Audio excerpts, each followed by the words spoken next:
Hello everyone! Before we proceed doon sa ating mass-to-mass relationships, let's have a quick recall. How do we convert moles to mass? How do we convert moles to mass? We know that 1 mole of C3H8 is equivalent to how many grams of C3H8? It is equal to its molecular mass.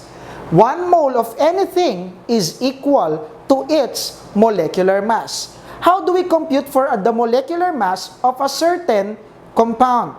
We compute it by adding the atomic masses of the individual atoms that are in that compound. So for example, for C3H8, we have C, which is equal to 12.01 AMU or grams times 3, and we have H, which is 1.01 times 8. Get your calculators ready. 1.01 times 8 is 8.08. And 12.01 times 3, get your calculator, 12.01 times 3 is equal to 36.03. Add them up together, plus 8.08 yields 44.11 grams.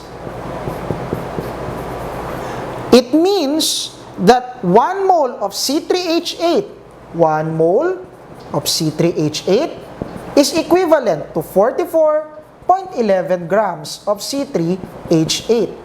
Since they are equivalent, we can turn it into a ratio. Since they are equivalent, we can turn this into a ratio. So 1 mole of C3H8 over 44.1 grams of C3H8. So how do we convert now moles to mass? So for example, we are given 6.25 moles of C3H8. And we want to convert it into grams of C3H8. Again, this is just a recall. Let's recall, how do we convert moles to mass? So 6.25 moles of C3H8, i-multiply natin ngayon. Ano dapat ang nasa ilalim since gusto nating makancel tong mole? Dapat, mole din yung nasa ilalim. Mole C3H8. Ano dapat ang nasa taas?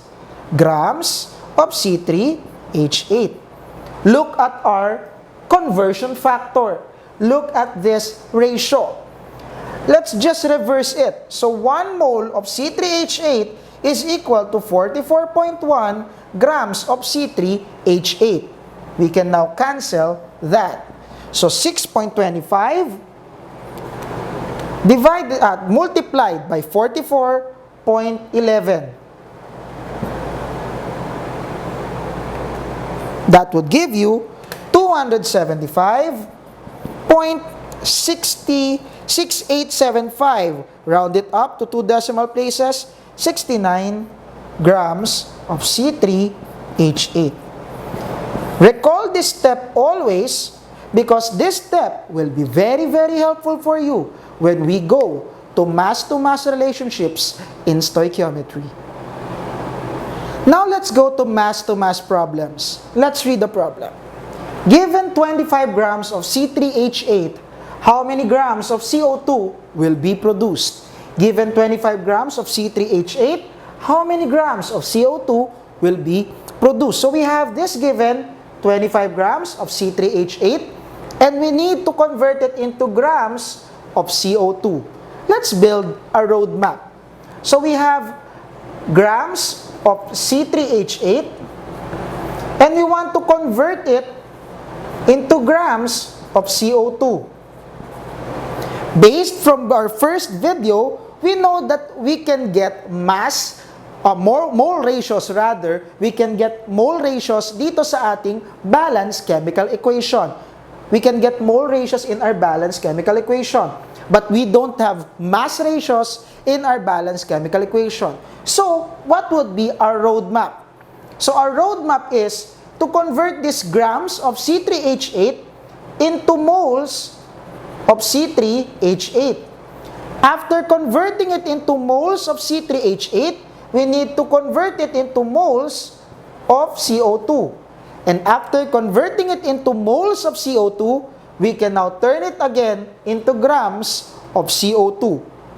Again, since given po tayo ng grams ng C3H8 at wala po tayong mass ratio, but we only have mole ratios based from our balanced chemical equation, so dadaan muna po tayo sa mole. So mag-start tayo sa grams ng C3H8, tapos yung grams ng C3H8, gagawin nating moles ng C3H8.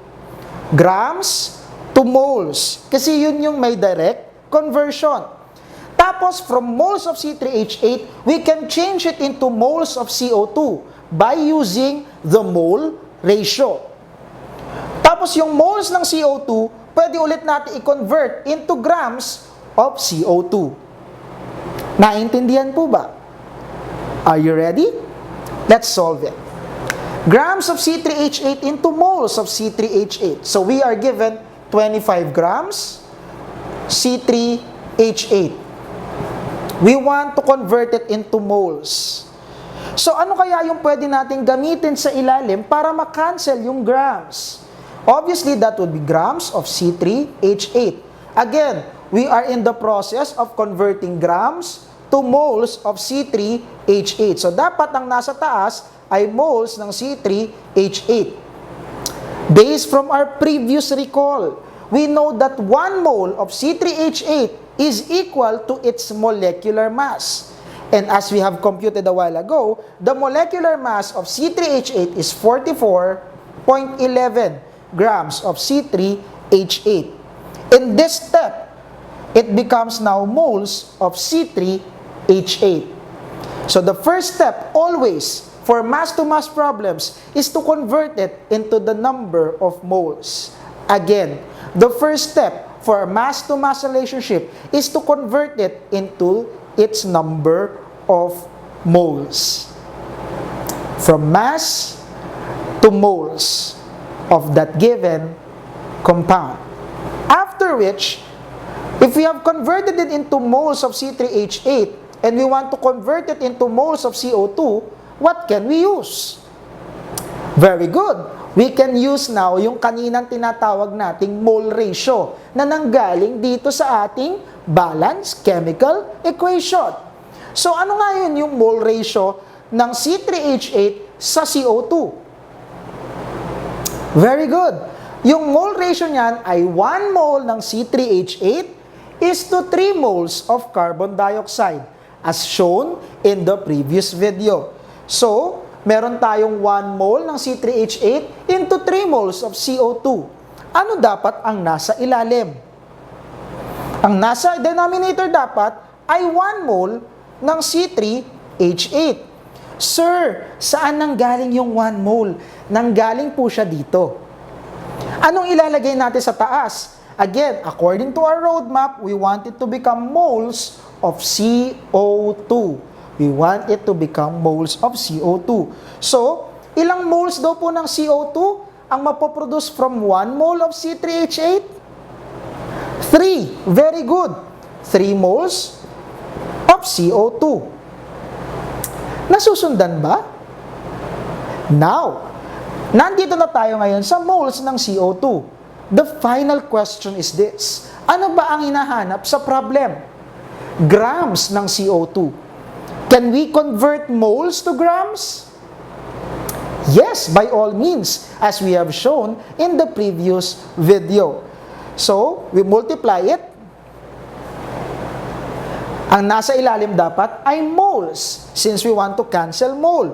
1 mole of CO2. Ilang grams daw po ng CO2 meron sa isang mole ng carbon dioxide? Let us compute. CO2. Let's get its molecular mass. 12.01 times 1. And we have 15.99 times 2. So that becomes 15.99 times 2. That is equal to 31.98. And then 12.01. 31.98 plus 12.01. That would give you 43.99 grams. So 43.99 grams of CO2 is into 1 mole of CO2. Again, 12.01, 15.99. Add them up, we get 43.99. Now, we can now cancel. Cancel, cancel, cancel, cancel, cancel, cancel. Now, sundan natin yung magiging procedure. 25 times 1 is 25 divided by 44.11. Don't round up yet or round off yet. Continue pressing your calculator. Times 3 divided by 1 times 43.99 divided by 1. What would be the answer? The answer will be 74.795 or 74.80 grams of CO2.